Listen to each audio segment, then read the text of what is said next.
How's it going, everybody? Welcome back to the channel. Today we have our new Dissected video, and it is Diablo 4.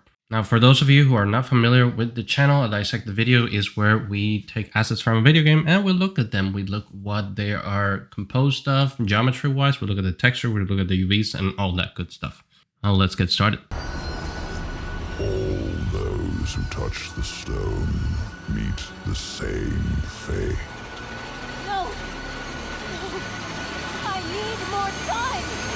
So, Diablo 4, this would be our fourth Blizzard game on this series. I believe with this, we have pretty much covered every IP that Blizzard has, except for maybe Hearthstone, but that's a card game. And Heroes of the Storms is just the same models from all the IPs that we already seen. So when it comes to Diablo, I am one that I have always liked its aesthetic. I like the aesthetic of Diablo 2. I like the aesthetic of Diablo 3. I know a lot of people were not on board with that.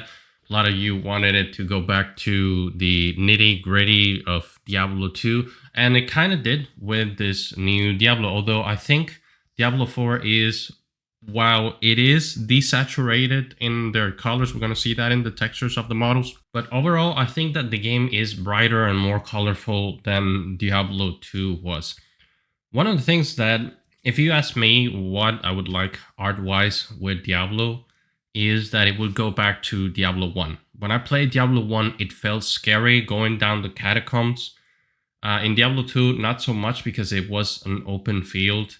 And I think the catacombs also played a lot into that kind of like very small places where if you got surrounded, you could get surrounded pretty quick in Diablo 1. In Diablo 2, not so much. And in Diablo 4, everything is more open. And I'm not talking about difficulty where the game is easier now, but more in the sense of that's scary. I don't think the Diablo franchise is scary anymore. It's going through kind of the same issue that the Aliens franchise, like if you watch the first Alien movie, was pretty much a horror thriller movie. And if you watch the latest Alien movies, it's just an action movie. So I think Diablo followed that. It's probably intentional because they want likely younger people to be able to play this game, which business-wise I understand, even though I think Diablo back in the day was already rated either teen or M, and I wasn't either of those when I played the first Diablo. Now, out of all the IPs that we've covered from Blizzard, this would be the first Blizzard IP where we have realistic characters. We cover StarCraft 2. The thing with StarCraft 2 is their game art is stylized, but their cinematics are realistic-ish. So it tries to be realistic, but the proportions and a lot of things that you see in those cinematics, and I mean the in-game cinematic, not the pre-render ones, you can see there's a lot of stylization, at least in the proportions of the characters. When it comes to Diablo 4, everything is proportionated to realistic sizes. You're going to see like the Barbarian model and the Sorcerer model, which is what we're going to present today. I'm also going to have Lilith, so make sure you stay all the way to the end because Lilith is very impressive. It's a fantastic model to look at. Which art style from the Diablo times do you like the most? Do you like the stylized? Do you like the realistic? Do you like the nitty-gritty one from Diablo 1? Because I don't think the current art style gets close to the feeling that we have from the first one, but I think it has a lot to do with lighting and the fact that in this Diablo 4 we're spending a lot of time in open space. So let me know in the comments down below which one do you prefer, and let's get to the models. All right, here we are in Blender, and I have two models for you. I have a Barbarian and Sorceress, and I just got a couple weapons there. The thing that they're wearing are not in sets because this is pretty much how I play the game. I don't match sets or anything. I just do what increases my stats. Maybe that's not the best way to play, but that's just how I play. So you can see that she has like mismatching stuff, and so does he. Now let's start with the Barbarian. So the way that Diablo characters are broken down, and there is a live stream that you can watch where they actually go through how they build the characters. I'm gonna leave a link in the description if you want to watch that. I think it's a Zbrush summit. It's very interesting if you are a character artist. So one of the things that they do is they segment the characters even when they're developing them. They polygroup it even when they're doing the high poly sculpts. They segmented them into what's going to be interchangeable. So in this case, all the characters have a torso, gloves, legs, and boots. For the most part, there are a couple changes here and there. There are sets that are complete. But for the most part, this is how everyone is segmented. Oh, and helmet, of course. You can actually hide that out, and that's his head. But another thing that is funny is that I saw helmet mesh, and when I took it out, it was hair. So apparently the hair is also renamed as helmet. I'm guessing because that is the socket probably that's on the rig. With that said, this model that you're seeing here is just diffuse and normal maps. I don't have the alphas. I don't have the other parts of the shaders. I think I do have roughness and metallic. So you can see that his textures are pretty good. I really think that he is very detailed for a character that goes into an isometric game. Now that being said, these characters that I'm showing you right now are from the, what I would guess is the either LOD1 or LOD0. For those of you who don't know what LOD means, that this level of detail, and the lower the level of detail, the higher fidelity the model is. So LOD0 would be like a cinematic model. So that's why I say this is either LOD0 or LOD1, not because this is a cinematic model, but this is most likely the model that you see once you log into the game. You know, when you log into the game, you see your character there, you can turn it around and all that. I think this is what that is, and that's why it's so high detail. Now, if I select the whole character, you're going to see that is 46,000 polys. Triangles, which is quite high for a character that is pretty much at this distance. So I'm going to assume that the actual in-game LD is probably half than that, probably maybe 15,000, because if this is your character, then you are wasting a lot of resolution by adding that many polys on a character that's going to be seen like this.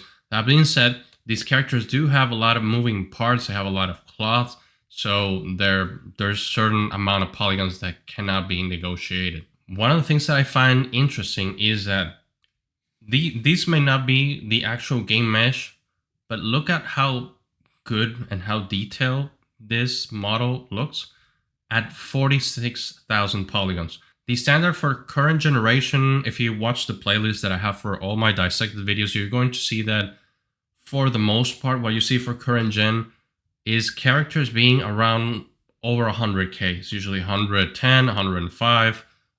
Some characters can go all the way to 150. I believe when we were doing the Clair Obscure video, one of the enemies was pretty high. But like I said, the characters are very high, and I think that these guys are realistic art style for sure. And I think these characters look pretty good even for a third-person game. So something like Crimson Desert, or in the upper 90s, probably 100k per character. What I mean is Blizzards, they are masters of optimization, and yes, their games do have bugs and their servers sometimes don't work day one. Overall, I haven't seen any performance issues with their games, and that's because they're very good at optimizing their games. And amongst all the other games that we've seen from Blizzard, this is the first one that is current gen and realistic. I guess my point in what I'm trying to say is you don't need to go that high to have a high quality character, just need to know where you're putting your geometry. Now you can see that it doesn't, like from these distances, it doesn't look like he's super dense, but there are parts that are a little bit more dense, like you can see his hands, and the hands have the typical support loops that you should have whenever you want a rig to function correctly. But other than that, you know, it follows the usual loops. It doesn't have anything crazy. The thing that I think it's quite dense is the face, and these guys, when you are in the selection character screen, and I think when you're rotating, they do emote a little bit. So That's probably why it's a little bit more dense, because they need to have a little bit of facial expression. But and the topology of Blizzard is it's AAA. You can say whatever you want to say about Blizzard as a company right now nowadays, but their art department is always top of the line. There's no two ways around that. Now, there are certain things that do not have thickness that we're going to see also in the Sorcerer character. You're going to see that, for instance, this part that is holding the belt doesn't have any thickness. It's just one sheet, which is fine. It's a good way to reduce poly count. Same thing here with these dangly bits. There's the black parts that you're seeing here are supposed to have an alpha. Like I said, I didn't get the alpha for this. All right, so let's start with the body skin of the Barbarian. And that's why one of the reasons why I wanted to start with him is because this type of unwrapping is very particular. I haven't seen any other body character unwrapped this way. And by the way, all the body characters are unwrapped this way. And you can see that, yeah, it's in a cross shape. But other than that, and I've seen this discussion a lot on social media where they say, well, if it's an organic shape, you shouldn't be rectifying the UVs. These UVs, while not fully rectified, they are as rectangular as they can be. And these characters have zero distortion. So this is my argument. And when I'm doing UVs, I like to rectify them to a point because one, it looks a lot more neat, especially if you're presenting portfolio, if you're trying to look for a job. I think, in my opinion, if your UVs look this neat, you increase your possibilities of getting a job. Other than that, it's easier to pack, and you can pack a lot more, or if your UV is a little bit better if you do them this way. But again, I've never seen this as a very interesting shape for UVs, and I haven't seen this on other Blizzard games. They're usually like split in the middle, like the front and the back of the body. It's not like welded like this, like across. Now, if we look at the hands, this is again another instance of what I was talking about, rectification. You can see fingers are organic. They have a specific position on the character, especially in these A poses, but they're completely straight here. When you are unwrapping them, look at how straight these lines are. And that goes into what I just mentioned, people saying that this is not good for texturing because it distorts. If Blizzard is doing it, it is acceptable. If you want me to show you how to make UVs like this, let me know in the comment sections down below. I don't know if anyone is interested in that kind of content. I know UVs is something that not a lot of people like.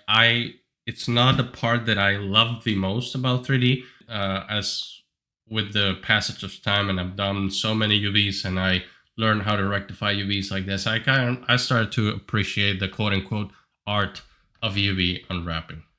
So we have the UVs. Maybe there are some things that are broken. See, these characters, not only are they segmented, but if you look at over here, this is how many texture sets they have. So 1, 2, and 3, 1 for the skin, and it has 2 for the armor. So these characters have quite a bit of texture sets per character, and that's got to do with customization. They have 10 maps. They have a lot of masks that I didn't get out because there's no way you can use those here unless I spend a lot of time customizing a shader in Blender. All right, now let's look at the Sorceress, female sorcerer, let's call her that. You can see that she is around the same amount of triangles as the Barbarian, so there is a fair standard between all the characters regardless of what their class is. And same thing with her. I didn't get out the hair because she has the helmet. Now, same as the Barbarian, she is segmented just like he is. Torso, legs, boots, gloves, and in this case, helmet. It is all the same. There is a base body. By the way, I'm not going to show the base body because I don't want YouTube to demonetize me, but there is a base body where where usually everything goes on top. However, you don't see that base body when you're playing, because if I click on the torso and I hide this one, you can see that everything goes away. All right, so looking at the UVs for the Sorceress, this is the skirt. And again, one of the things that I keep repeating is that you can see rectified UVs that look pretty well and they have no distortion. When you see the texture on the character, you can see that the skirt is a flowing organic shape, and you can see here that it has straight angles all the time. It's not flowing or anything. Same thing with this piece right here. I don't know if it's like a goat or a small demon. You can see that even though it is hard surface, but it's an organic piece. And you can see here it's a fully rectified piece and it has no distortion whatsoever. If a student would ask me what is the best way, I don't think there is a best way, but if you do UVs like this, no one's going to tell you, oh, you are terrible at UVs. Guarantee nobody's going to tell you that, because these UVs look neat and they look awesome. All right, now looking at this is just a sword, whether the Barbarian uses it or not. Yeah, it's 6,000 polys. Like I say, I think this is the LOD 1 or LOD 0, because I cannot believe this is a weapon that high that goes into an isometric game. Now you can see how the geometry is distributed and how there are supporting loops in various different parts, because this isn't like a World of Warcraft weapon where everything is super low and you have to rely on textures to do the heavy lifting. I think there's a little bit more you can get with this type of weapon because it's a more current gen game. Now, this is something that is not very common, but I'm starting to see at least in all the Blizzard games, they do have this type of texture, the rectangular texture, either vertical or horizontal. And I'm guessing it's because it's much better for space, and it may be a way that the engine generate the mip maps, if there are mip maps at all. Mip maps are kind of like the LDs of textures. You can see when it comes to weapons, it's hard surface. There is some rectification, but when it comes to hard surface like this, it's just, deciding the angles, it's a lot easier than doing it in a more... All right, and as promised, here is the Blessed Mother Lilith, and you can see she is super high poly, like right off the bat. If I activate the statistics, you can see she's 170,000 triangles, 171 actually, if we round that up. She's also a hero character, and when I say she is, of course, not the hero of the story, when you say a hero prop or a hero character, that means that it's not somebody that goes in the background, it's somebody that the player sees, and it's probably something that the cinematic team is going to have to be up close, and you can see how close I am to her, and you can still appreciate all the detail, like all the little pieces on her horn, all the little striations from whatever material her horns are made of. You can see like all the features on her face, the lips, everything. This is very cool how this pendant is kind of like embedded into her skin, and you can see like the blood striations coming out. Her suit is also very, very intricate.